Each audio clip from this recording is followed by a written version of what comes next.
ఏ వస్తువు కూడా తినేట్టుగా లేదు, అంత ధరలు మండిపోతూ ఉన్నాయనేసి. ఈరోజు తీసుకుంటే ఇసుక ధరలు ఆకాశాన్ని అంటుతున్నాయి.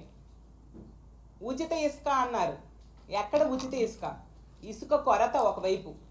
చంద్రబాబు నాయుడు గారు ఉచిత ఇసుక ఎలా ఉందంటే, మైసూర్ బోండాలో మైసూర్ ఉండదు, హైదరాబాద్ బిర్యానీలో హైదరాబాద్ ఉండదు, అలాగే నేతి బీరకాయలో నెయ్యి ఉండదు, అలాగా ఉచిత ఇసుకలో ఉచితం ఉండదు. దాని వలన ఈరోజు భవన నిర్మాణ కార్మికులకి ఉపాధి లేక, ఇసుక కొరత వలన దొరికిన ఎక్కువ ధరకి దొరకడంతో ఉపాధి లేక వాళ్ళ జీవితాలు ఈరోజు కుదేలైపోయాయి. అలాగే చిరుద్యోగులకు ఉన్నదే అరాకొర జీతం, దానికి తోడు ధరలు పెరిగిపోవడంతో వాళ్ళు ఎలా బ్రతుకుతారు? అలాగే తీసుకుంటే రైతులు, ఒకవైపు వరదలు, ఇంకోవైపు తీసుకుంటే కరువు, ఇంకోవైపు ధరలు. ఈ కూటమి ప్రభుత్వంలో అన్ని వర్గాల ప్రజలు కూడా వాళ్ళ జీవితాలు కుదేలైపోయి ఎలా బ్రతకాలో తెలియని పరిస్థితి. చంద్రబాబు నాయుడు గారు ధరల అదుపు మీద ఏమాత్రం దృష్టి పెట్టని పరిస్థితి మనకు కనిపిస్తూ ఉంది. అసలు ఈ కూటమి ప్రభుత్వం అధికారంలోకి వచ్చాక అసలు ప్రజలందరూ కూడా ఏ రకంగా, ఒకవైపు శాంతి భద్రతలు లేవు, ఒకవైపు ధరలు పెరిగిపోతూ ఉన్నాయి, పరిపాలన అస్తవ్యస్తంగా ఉంది. ఎంతసేపు రెడ్ బుక్ రాజ్యాంగం అమలు మీదే దృష్టి పెడుతున్నారు తప్ప ధరల నియంత్రణ మీద, ఇలాంటి సమస్యల మీద, ప్రజా సమస్యల మీద ఏమాత్రం దృష్టి పెట్టిన పరిస్థితి ఈ రాష్ట్రంలో కనిపిస్తూ ఉంది. ఈరోజు తీసుకుంటే టమాటా ధరలు తారెత్తించే పరిస్థితి. బంగాళదుంపల ధరలు అయితే బగబగా మండిపోతూ ఉన్నాయి. ఉల్లిపాయలు అయితే కోస్తే కన్నీళ్ళు వస్తాయి, కొయ్యకుండానే కన్నీళ్ళు వచ్చే పరిస్థితి. ఆయిల్స్ అయితే ఆల్ టైమ్ హైకి వెళ్ళిపోయింది ఈ రాష్ట్రంలో. కూరగాయలు పొయ్యి మీద పెట్టకుండానే కొత్త ఉడుకుతున్నాయి, అంత ఘోరంగా ధరలున్నాయి. ఇలా అన్ని రకాలుగా పప్పుల ధరలు అయితే నిప్పుల్లా కాలిపోతూ ఉండే పరిస్థితి. అన్ని రకాల ధరలు కూడా ఈరోజు ఆకాశాన్ని అంటుతూ ఉన్న పరిస్థితి.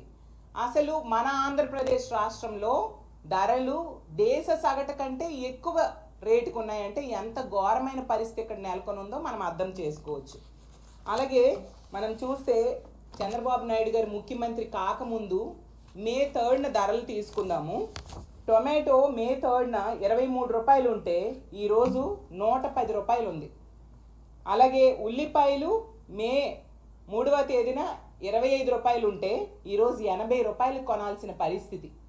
అలాగే బెండకాయలు మే 3వ తేదీన, అంటే చంద్రబాబు నాయుడు గారు ముఖ్యమంత్రి కాకముందు 35 రూపాయలు ఉంటే ఈరోజు 70 రూపాయలు ఉంది. అలాగే వంకాయలు అప్పుడు 30 రూపాయలు ఉంటే ఇప్పుడు 70 రూపాయలు. అలాగే బీరకాయలు అప్పుడు చంద్రబాబు నాయుడు గారు ముఖ్యమంత్రి కాకముందు 45 రూపాయలు ఉంటే ఈరోజు 80 రూపాయలు. అలాగే బీన్స్ అప్పుడు 50 రూపాయలు ఉంటే ఈరోజు 120 రూపాయలు. క్యాప్సికమ్ అప్పుడు 45 రూపాయలు ఉంటే ఈరోజు 100 రూపాయలు.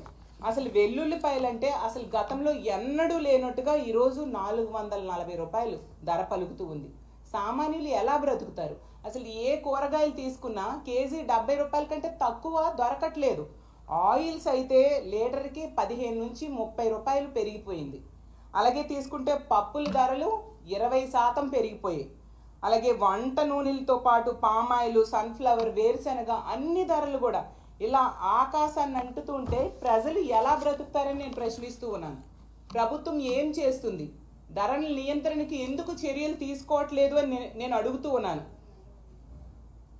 ఒకవైపు అప్పుడు జగనన్న అధికారంలో ఉండేప్పుడు మనం చూసాం, ఎన్నో పథకాలు పేద ప్రజల కోసం, వాళ్ళ జీవితాలకి సహకారం అందించడం కోసం ఒకవైపు అమ్మఒడి ఇచ్చేవారు, విద్యా దీవెని ఇచ్చేవారు, వసతి దీవెని ఇచ్చేవారు, మత్స్యకార భరోసా, అలాగే వాహన మిత్ర ఇచ్చేవారు, అలాగే చేయూత, మహిళలకి 0 వడ్డీ ఇచ్చేవారు, రైతులకి 0 వడ్డీ ఇచ్చేవారు, రైతు భరోసా ఇచ్చేవారు.